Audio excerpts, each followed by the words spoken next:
Okay. 1, 2, 3, 4, 5, 6, I need to turn the light on. 7. Wait, this is 7? Who the hell you talking to? 1, 2, 3, 4, 5, 6, 7. Is that telling me to be quiet? No, that's the TV. One of your son's friends. That's the TV. Do you know the back test? Yeah. Yeah, that's the wrong sound be acting.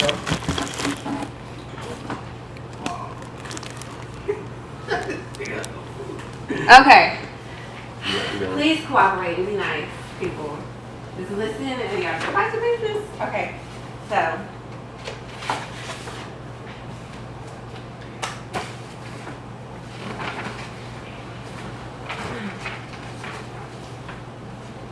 The first one is a persuasive speech. It's going to be about motorcycle safety. Anybody who wants to get a motorcycle? Okay. Let me know when you're ready. Okay. Helmet, check. Reflective vest, check. Boots and gloves, check. Body armor vest, check. All of these preventative measures were still not enough to prevent a friend, soldier, husband, or father of 3 from becoming just another number in a motorcycle fatality statistics chart. Dominic was a well-versed motorcyclist. On March 14, 2015, he went out on his bike for a mere leisure ride. He had taken all the necessary measures to protect himself, but little did he know, or any one of us know, that these measures would just not be enough. That day, he would lose his life, and another party would be severely injured for the rest of their lives. Tragic auto accidents involving motorcycles are much too common in the United States. After suffering a great loss, as we all did, I researched all I could to learn on how to better prevent injuries, fatalities, and other circumstances while riding. One of the better solutions I've come across and have started to implement myself is Look Twice, Save a Life.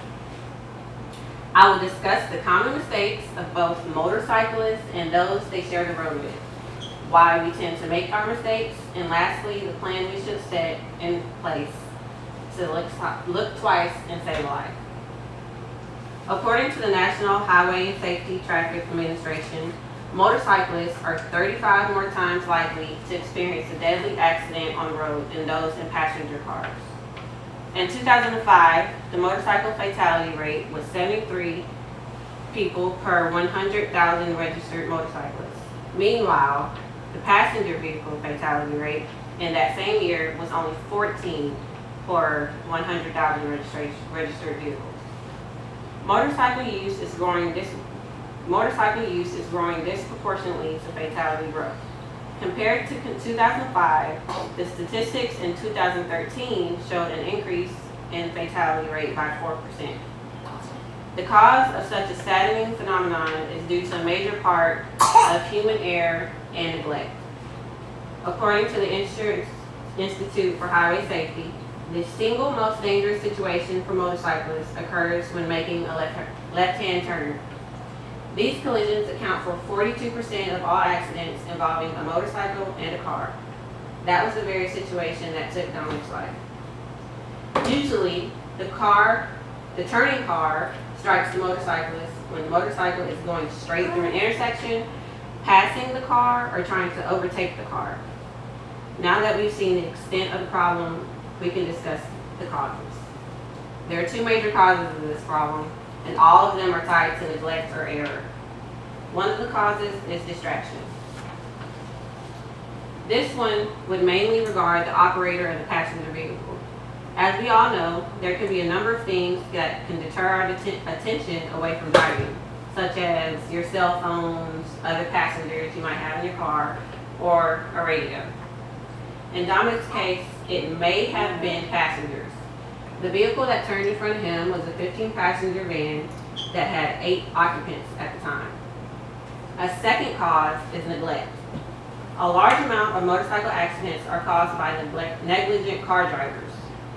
The smaller profiles of motorcyclists make them harder to see from the side or in rear view mirrors of cars. Therefore, inattentive drivers may cross into their lane. Moreover, negligent drivers may fail to yield as they may not notice the motorcycle.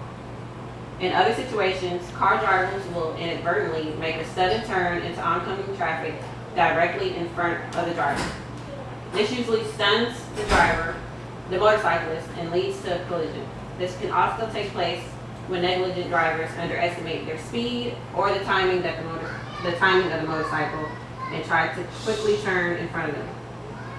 The extent of the problem is clear, so too are its major causes. What steps can we take to help bring about a solution?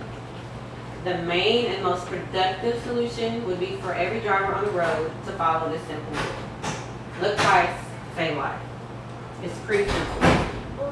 The theory behind this idea is simple, so to check thoroughly before executing any movement and always be cognizant that there may be a rider in your area. Even if you looked and there's not one, you should still check again. And checking your surroundings and then checking them again will always ensure that your route is clear. This goes for the bikers as well, if you ever choose to get a motorcycle. You should check your surroundings and then check them again, and this will help assure that your route is clear. Being hyper aware is a great first line of self-defense while on the road. Despite the higher chances of bodily injury and mortality, there will always be those who love to ride.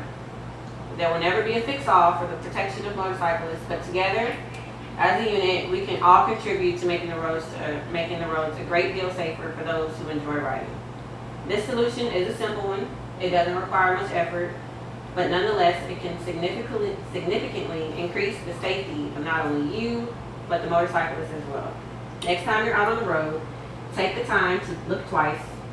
You could possibly save the life of the rider and equally a mother, spouse, friend, or child.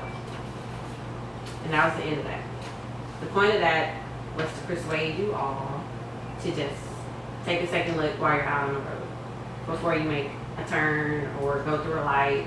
Just look around, make sure there's no bikes in the area before you make a movement. That was it. The next. Sorry.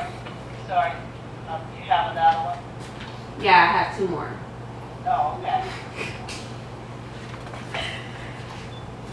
Okay. Is it still recording? I think so. Yeah, it's still recording. Okay, this one is an introduction. This one is about me. I'll try to make it quick. Okay, so, what, wrong one.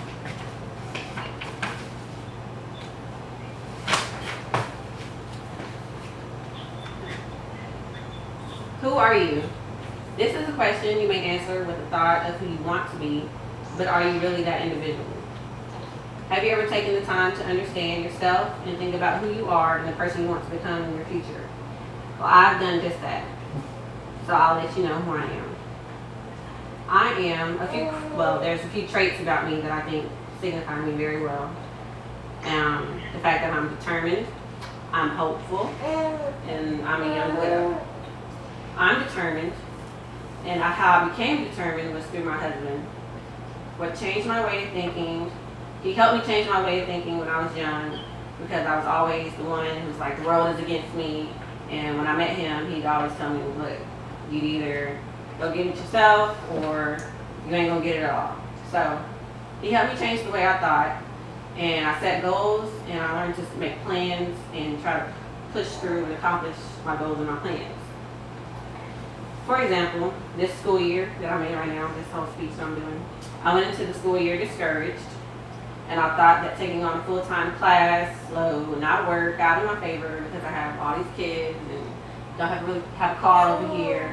But I set that goal, and I've made a plan, and so far, I'm doing good, and I'm accomplishing that goal. I've stumbled along the way many, many times, but I always remember the plan that I put in place and the reasons that I'm striving to do better. This semester hasn't been pretty, but I have successfully completed 14 hours so far, despite the loss of my spouse in March of this year.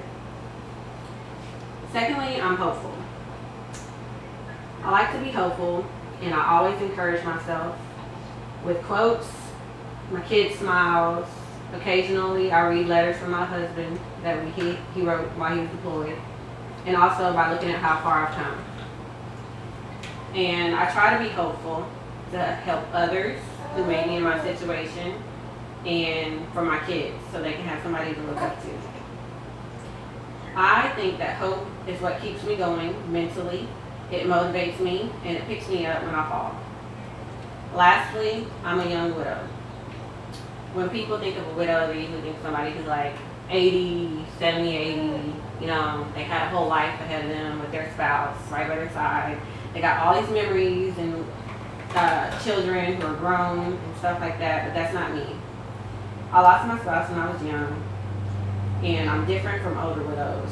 And usually people empathize more with those widows that are older, but I look at it as I have less memories, and I have just less time that I share with my spouse.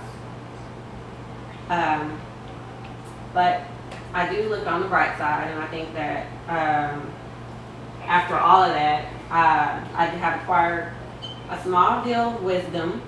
I have a zest for life. I try not to get mad about the small things, and I appreciate everybody who's come around me and helped me out through the way. And with that being said, I have to kind of be proud that I'm a widow. I was proud that I was married to Dominic, and therefore I'm proud that I'm a widow.